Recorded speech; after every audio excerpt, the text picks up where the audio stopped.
Assalamualaikum warahmatullahi wabarakatuh. Perkenalkan, nama saya Gistalia Fitri. Saya mahasiswi di Universitas Asa Indonesia. Saya di sini ingin menjelaskan tentang jurnal yang berjudul Faktor-faktor yang mempengaruhi peringkat obligasi pada perusahaan yang terdaftar di Bursa Efek Indonesia. Tujuan dari pembuatan jurnal ini atau abstraknya adalah untuk menguji pengaruh ukuran perusahaan, pertumbuhan perusahaan leverage, dan profitabilitas terhadap peringkat obligasi. Teknik sampling yang digunakan adalah purposive sampling dengan jumlah sampel sebanyak 9 perusahaan dengan periode pengamatan selama 5 tahun. Teknik analisis yang digunakan adalah regresi logistik ordinal.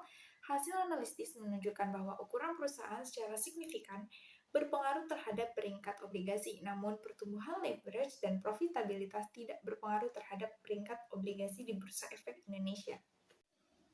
Baik, selanjutnya kita masuk ke pendahuluan. Pasar modal memiliki peran yang sangat vital dalam pendanaan suatu perusahaan, di mana pasar modal menyediakan fasilitas untuk memindahkan dana dari pihak yang surplus kepada pihak yang membutuhkan dana.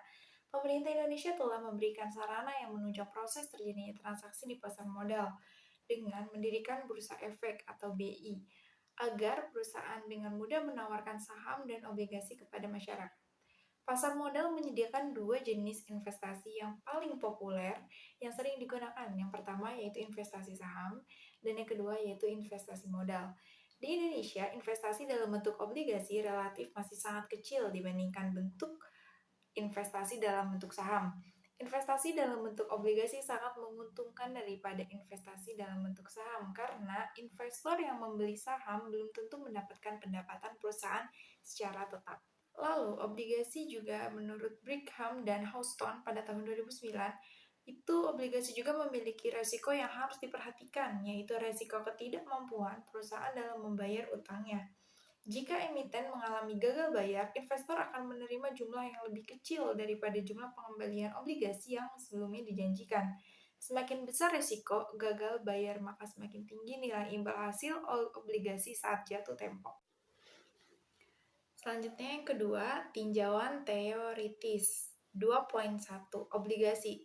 Ketika sebuah perusahaan pemerintah ingin meminjam uang dari publik dalam basis jangka panjang, perusahaan atau pemerintah tersebut biasanya akan melakukannya dengan menerbitkan atau menjual sekuritas utang yang biasanya disebut dengan obligasi. Itu menurut Ross, West, dan Jordan pada tahun 2009. Lalu menurut Fahmi pada tahun 2011, mendefinisikan obligasi ke dalam 3 pengertian. Yang pertama ada bond atau obligasi merupakan janji tertulis dari sebuah perusahaan pemerintah atau lembaga keuangan lainnya untuk membayar sebanyak nilai nominal pada waktu jatuh tempo. Dan yang kedua, bond atau obligasi itu adalah sekuritas utang jangka panjang yang diterbitkan oleh suatu perusahaan atau pemerintah yang memiliki suku bunga dan tanggal jatuh tempo yang tetap. Lalu yang terakhir, A Dictionary of Economic Business and Finance memberikan definisi obligasi sebagai persetujuan atau perjanjian tertulis yang telah ditetapkan pemerintah atau selainnya. Perjanjian ini menjelaskan bahwa perusahaan mesti membayar sejumlah harta dan bunga dan tanggal yang telah ditetapkan. 2.2 Karakteristik obligasi. Secara umum, karakteristik obligasi dapat dilihat dari beberapa hal seperti berikut. Menurut Tandelin tahun 2001, yang pertama, A. Nilai intrinsik. Nilai intrinsik diperoleh dari hasil estimasi nilai saat ini atau present value dari semua aliran kas obligasi di masa yang akan datang. Nilai obligasi dipengaruhi oleh tingkat kupon yang diberikan waktu jatuh tempo dan nilai prinsipalnya. Ada dua jenis tipe jatuh tempo obligasi. Tipe yang paling umum adalah tipe trend bond, yaitu obligasi yang mempunyai satu waktu jatuh tempo. Sedangkan tipe yang lain adalah tipe serial obligation bond, yaitu obligasi yang mempunyai waktu jatuh tempo lebih dari sekali. 2.3 Ada jenis-jenis obligasi.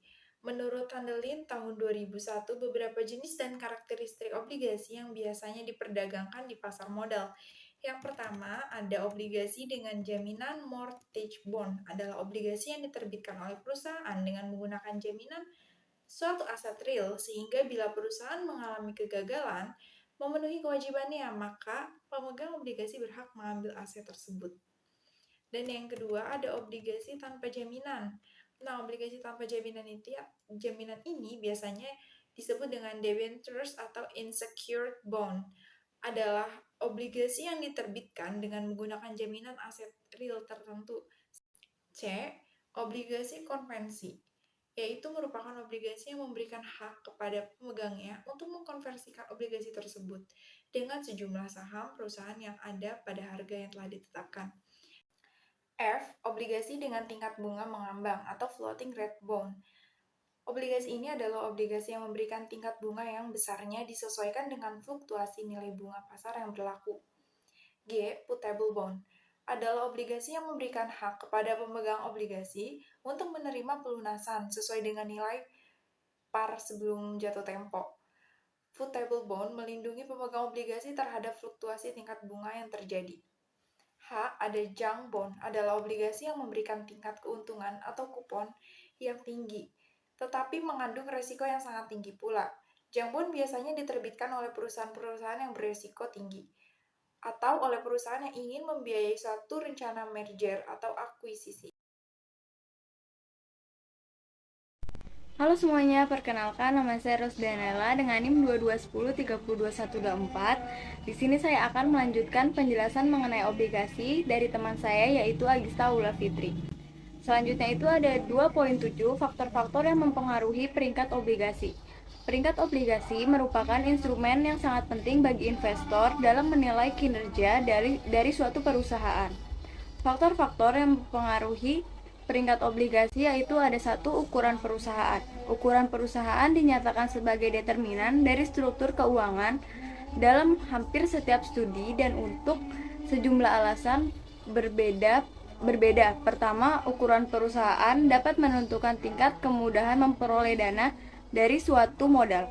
Yang kedua, ukuran perusahaan menentukan kekuatan tawar-menawar dalam kontrak keuangan. Yang ketiga, ada kemungkinan pengaruh skala dalam biaya dan return membuat perusahaan yang lebih besar akan memperoleh lebih banyak laba.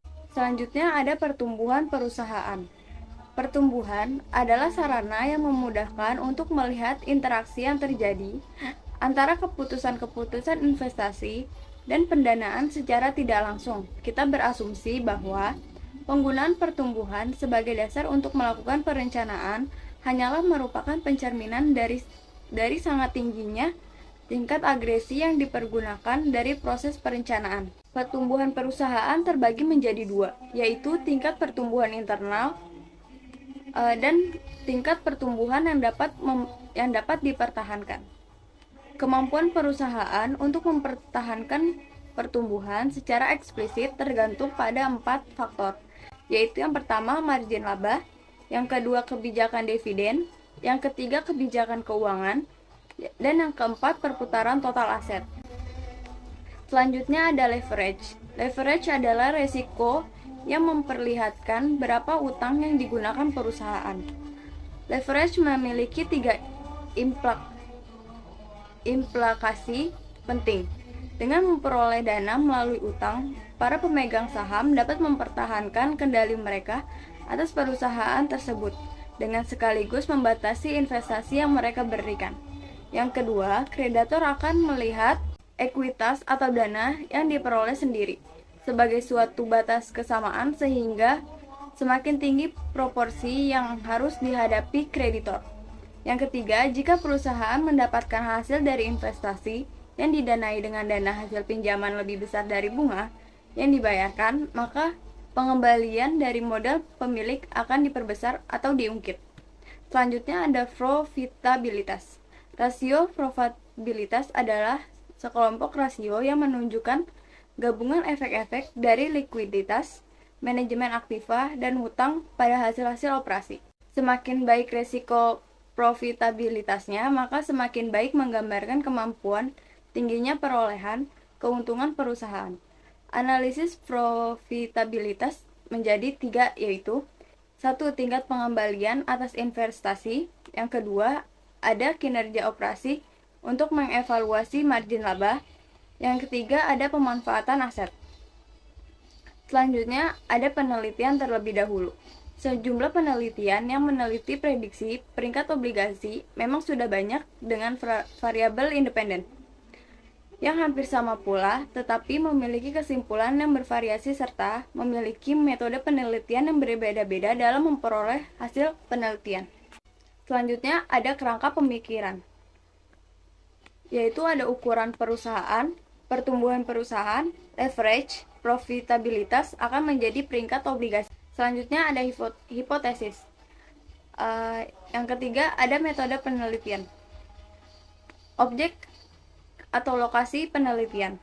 Objek penelitian ini difokuskan pada perusahaan yang terdapat di Bursa Efek Indonesia. Populasi dan sampel. Populasi dalam penelitian ini adalah perusahaan yang terdapat di Bursa Efek Indonesia yang menerbitkan obligasi. Selanjutnya ada jenis dan sumber dana. Metode pengumpulan data yang digunakan dalam penelitian ini adalah metode dokumentasi. 3.4 Teknik pengumpulan data. Teknik pengambilan data yang digunakan dalam penelitian ini adalah metode purposive sampling. 3.4 Teknik analisis data. Pengujian dalam penelitian ini tidak memerlukan uji asumsi klasik dan uji normalitas, tetapi menguji kelayakan data. Apakah data layak diteliti menggunakan regresi logistik ordinal dan uji paralel, serta menggunakan uji hipotesis untuk melihat pengaruh ukuran perusahaan, pertumbuhan perusahaan, leverage, dan profitabilitas terhadap peringkat obligasi. Yang keempat, ada hasil penelitian. Dalam perhitungan regresi ordinal logistik, hubungan ODS variabel independen dapat dihitung menggunakan bantuan Microsoft Excel, yaitu dengan rumus sama dengan EXP dalam kurung number. Misalnya dengan mengasumsikan variabel ukuran perusahaan adalah bernilai 1, sedangkan variabel lainnya bernilai 0.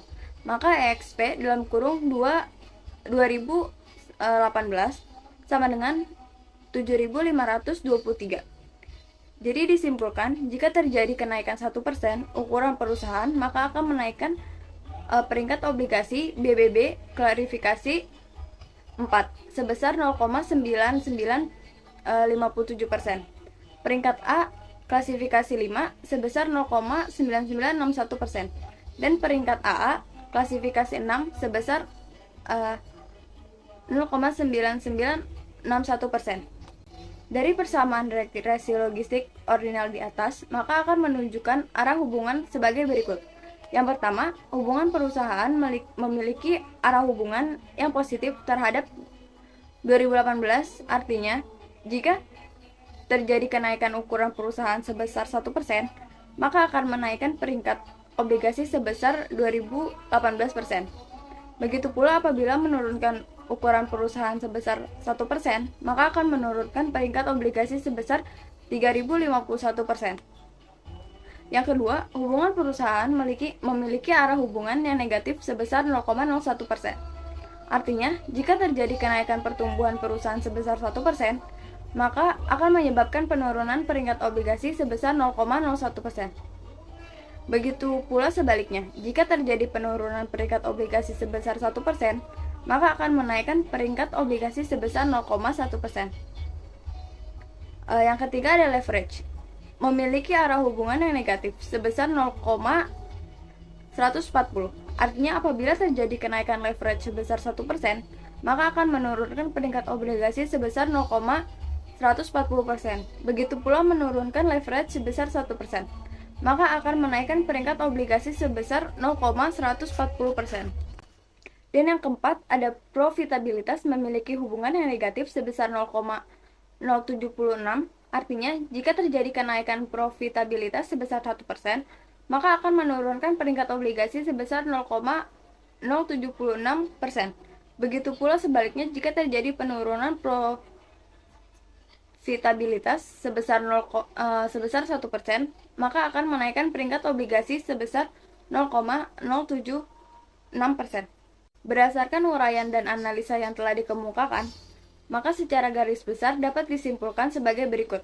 Yang A, hasil analisis regresi logistik ordinal menunjukkan bahwa ukuran perusahaan berpengaruh positif terhadap peringkat obligasi, leverage, dan profitabilitas. tidak memiliki pengaruh terhadap peringkat obligasi. Ukuran atau size secara signifikan terpengaruh terhadap peringkat obligasi pada level of significance kurang dari 5%. Namun, pertumbuhan, leverage, dan profitabilitas tidak terpengaruh terhadap peringkat obligasi dengan signifikansi lebih besar dari 5%.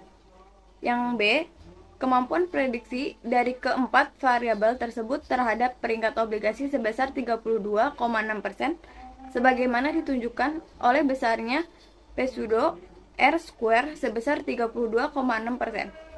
Sedangkan sisanya 67,4% dipengaruhi oleh faktor lain yang tidak dimasukkan ke dalam metode penelitian. Saya rasa sekian penjelasan dari saya dan teman saya Agista. Saya ucapkan terima kasih.